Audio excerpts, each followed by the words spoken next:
كلا نقص عليك من أنباء الرسل ما نثبت به فؤادك وجاءك في هذه الحق وموعظة وذكرى للمؤمنين وقل للذين لا يؤمنون اعملوا ولا مكانتكم إنا عاملون وانتظروا إنا منتظرون ولله غيب السماوات والأرض وإليه يرجع الأمر كله فاعبده وتوكل عليه وما ربك بغافل عما تعملون.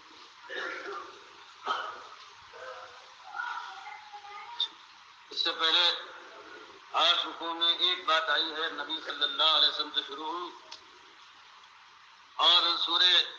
اور حضرت شعیب تک کی دعوت آپ کے سامنے آئی ہے. ایک ہی دعوت ہے جو یہ کہتے تھے مخالفین اور منکرین کی یہ عجیب نئی بات ہے, ہم نے کبھی اس دعوت کو کبھی اس طرح سے سنا نہیں, یہ پکار نئی پکار ہے. ان کو بتایا گیا نہیں, یہ پکار ہمیشہ سے یہی رہی ہے. جب کبھی سب سے بڑے جرم نے جو شرک کی شکل میں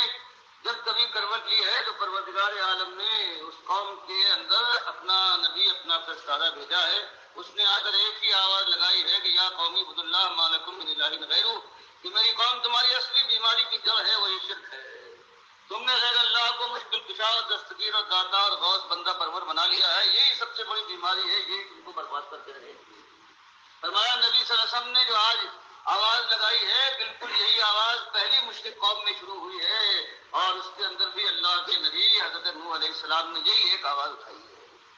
وہ مسلمان قوم تھی, بگڑ گئی تھی. اس سے پہلے اس کے اندر 5 اولیاء تھے. حضرت آدم سے اس وقت تک وہ پھیلی ہوئی خالص مسلمان قوم تھی. جب وہ مشرک بن گئے ہیں اور ان کے اندر یہ روگ لگا ہے تو سب سے پہلے پروردگار نے دکھایا ہے سب سے پہلے جو نبی آیا ہے وہ ہم نے جو مشرک قوم میں آیا ہے وہ نوح علیہ السلام تھے. ان کی قوم اس سے پہلے 5 اولیاء اللہ سے واقف تھی, موحدین سے, ان کو پوجنے لگی تھی, ان کے پنجتن پاک تھے. اس طرح سے وہ مسلمان قوم تھی جو بگڑتے بگڑتے اس حد تک پہنچی تھی. اس کے بعد ہم نے ان کا 950 سال کے بعد ہم نے ان کا بیڑا غرق کر مارا ہے. سارے کفار سارے مشکل مار ڈالے گئے, غرق کر دیے گئے, یہاں تک کہ حضرت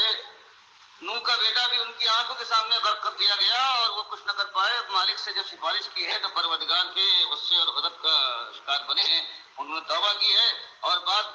پوری اتر گئی ہے. کوئی بچانے والا تمہارا, اگر تم انبیاء کی اولاد ہو تو انبیاء نبی کے سامنے تو ان کا بیٹا جا کر ڈوب جاتا ہے. مشرک ہے, شرک کے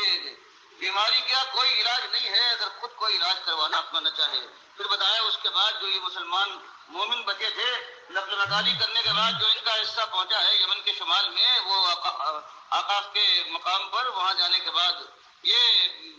بنا ہے قوم ہود بنا ہے اور اس کے اندر بھی وہی ایک دعوت اٹھی ہے, وہی ایک شرک کی بیماری اس مسلمان قوم کے اندر پیدا ہوئی ہے جو خالص مومنوں سے مرکب ہوئی تھی شروع میں. اور اس کے بعد پھر جب ایک زمانہ گزرا ہے تو مالک نے دکھایا وہی ایک آواز اٹھی, وہی آنے والے نے کہا یا قوم استغفروا ربکم ثم توبوا الیہ, یہ میری قوم اللہ سے معافی مانگنے کے بعد پروردگار کی طرف پلٹ ہے. اور یہ نہ سمجھ کہ اللہ کو ایک مان لینے کے بعد پھر یہ ساری دنیا کی شفقت اور یہ طاقت جو آج سے دنیا میں حاصل ہے یہ ہاتھ سے نکل جائے گی. فرمایا نہیں, بلکہ یہ ہوگا اس کے بعد یرسل السماء علیکم مدرارا, کہ جو تیرے پاس آج ہے مالک رحمتوں کا دھارا بہا دے گا آسمانوں سے. وَيَزِدْكُمْ قُوَّةً إِلَىٰ قُوَّتِكُمْ, اور جو آج تم دنیا کی سب سے بڑی طاقت ہو اس طاقت میں اور اضافہ فرمائے گا. وَأَخْتَوْلَوْ مُجْرِمِينَ, دیکھنا کہ میری بات کو رد کر کے کہیں مشرک نہ بن جانا اور مشرک نہ بنے رہنا. یہی ایک دعوت تھی کہ قومی عبد اللہ ما لکم من الہ غیرہ. فرمایا دیکھو تم کہتے ہو ہم نے سنا نہیں, تمہارے الگ کی ہے. آج تم اس چیز کو کہتے ہو عادی, عادیہ وہ تمہاری چیز ہے کہ جو نایاب ہو گئی ہے کسی زمانے میں تھی اور وہ اب غائب ہے, جس کو آثار قدیمہ سے کہتے ہو. وہی قومیں آج تھی تمہارے اپنے ملک میں احقاف کے مقام پر, یہ یمن کے شمال حجاز کے جنوب میں اخذی بستی تھی, اتنی طاقتور قوم تھی. التي لم يخلق مثلها في البلاد, کائنات میں ایسی طاقتور قوم بنائی نہیں گئی. ہم نے کیسے مارا ہے آج کے مشرکوں اور خاص طور سے قریش مکہ کے سرداروں. تم نے یہ سمجھا ہے کہ تم چھوٹ جاؤ گے, وہی کام کرو گے, اور کیسی چالاکیاں کرتے ہو کہ ایسی بات کبھی ہم نے سنی نہیں ہے کہ ایک الہ ہے اس کی خدائی میں کوئی شریک نہیں. فرمایا اس کے بعد جو ان کے لوگ بچے ہیں ان کو ہم نے 8 دن کے آندھی کی عذاب سے 7 راتیں اور 8 دن برابر ان پر قائم رکھا ہے. اس کے بعد ہم نے سب کو مار دیا ہے, جیسے کہ آندھی کے اندر کھوکھلے تنے گر جائیں کھجور کے, اس طرح یہ پڑے ہوئے تھے. وہ حل تعلقوں میں باقیہ, اور ایک کافر مشرک ہم نے نہیں چھوڑا. اس کے بعد جو مومن بچ گئے نقل مکانی کر گئے, اور یہ حجاز کے جنوب کے بجائے حجاز کے شمال میں جانے کے بعد یہ قومیں آج بنے ہیں. اور پھر یہ خالص مومن تھے, ان میں ایک کافر نہیں تھا. بگڑتے بگڑتے جب ان کا یہ عالم ہوا ہے کہ انہوں نے پھر کاکا اور بابا اور کشا اور دستگیر اور دادا کو آواز دی ہے، تو اس کے بعد پھر ہم نے ان کو سمجھایا ہے، آخری اتمام حجت کے لیے آخری رسول بھیجے ہیں۔ حضرت صالح نے آ کر قوم کو یہ بتایا ہے یہی بات، یا قومی عبد اللہ ما لکم من الہ غیرہ، اور یہ بتایا ہے کہ میری قوم کے لوگوں ایک ہی الہ ہے، اس کے علاوہ کوئی الہ نہیں، اور خود اپنے اوپر غور کرو، تم کو کہاں سے لایا ہے اور تم کو دنیا کی بادشاہی دی ہے، آخر دینے والا کون ہے؟ تمہارا بابا جس کو پکارتے ہو، جس کاگے کو آواز دیتے ہو، اس نے دیا ہے۔ یہ سب سمجھانے کے بعد معجزہ دکھایا، ان کی آنکھوں کے سامنے پہاڑوں سے ایک چٹان سے نکال دی اللہ کی طرف سے ایک اونٹنی، اور اس کے بعد بتایا کہ اس کے جو حقوق ہے خیال رکھنا، اور آخر میں یہ مشرک قوم کی نہیں مانی، نو گروہ تھے ان کے اندر گنڈوں کے، جیسے ہمارے یہاں باجا ہو گئے ان کے اندر بھی 7 گروہ گنوں کے گروہ تھے جو دنیا میں فساد برپا کرتے تھے اور اصلاح نہیں کرتے تھے۔ اور اس کے بعد پھر انہوں نے پیغمبر کا معجزہ دیکھنے کے بعد ان کا منہ مانگا، انہوں سے کوڑے کاٹ ڈالی اور مار ڈالا، پھر 3 دن کی مہلت دی اور کہا 3 دن کے بعد اس کے بعد تم ایک مترفق باقی نہ بچے گا، اور سارے کے سارے اچھال کے مار دیے گئے۔ اس کے بعد مالک نے فرمایا دیکھو اس کے بعد کیا ہوا ہے، ابھی قریب کا زمانہ ہے بنو اسرائیل کا، حضرت موسیٰ سے ذرا پہلے یہ قوم شعیب مدین میں گزری ہے، اس کے ساتھ بھی یہی وہی توحید کی دعوت حضرت شعیب نے دی، اور جو ان کی بڑی بڑی بیماریاں تھی وہ بھی بتائی کہ تم نابتول میں کمی کرتے ہو، تاجر لوگ ہو، بڑے بے ایمان ہو گئے ہو، بچو اللہ سے ڈرو۔ اور اس کے بعد جب یہ نہیں مانے ہیں تو ان کے اوپر بھی پروردگار نے ایسی لعنت بھیجی ہے، چیخ کی آواز آئی ہے اور سارے کے سارے مر گئے۔ اس سے پہلے بتا چکا تھا کہ حضرت ابراہیم کو خوشخبری دی ہے فرشتوں نے، اور حضرت لوط کو جب وہ خوفزدہ ہو گئے تو کہا پرواہ نہ کیجیے، بس صبح ہونے والی ہے، توبہ ہونے دیجیے، پھر اللہ تعالیٰ بھی آپ کی اس بستی کو آگے گھیر لے گا۔ اور مالک نے فرمایا کہ وما وجدنا فیہا غیر بیت من المسلمین، پوری لوط کی پوری تعلیم کے بعد ایک گھر کے علاوہ جو ان کا اپنا گھر تھا، اپنی بیوی کو چھوڑ کر ایک بھی شخص بھی مسلمان ایمان نہیں لایا ہے ایک نبی کے اوپر سوائے اپنے گھرانے کے، اس میں بھی ایمان نہیں لائی۔ آخر میں پروردگار نے اس خاص اہتمام کے ساتھ مارا ہے، ان کی بستیوں کو رکھ دیا ہے، اور یہ غیر فطری کام کرنے والے اور ایسے۔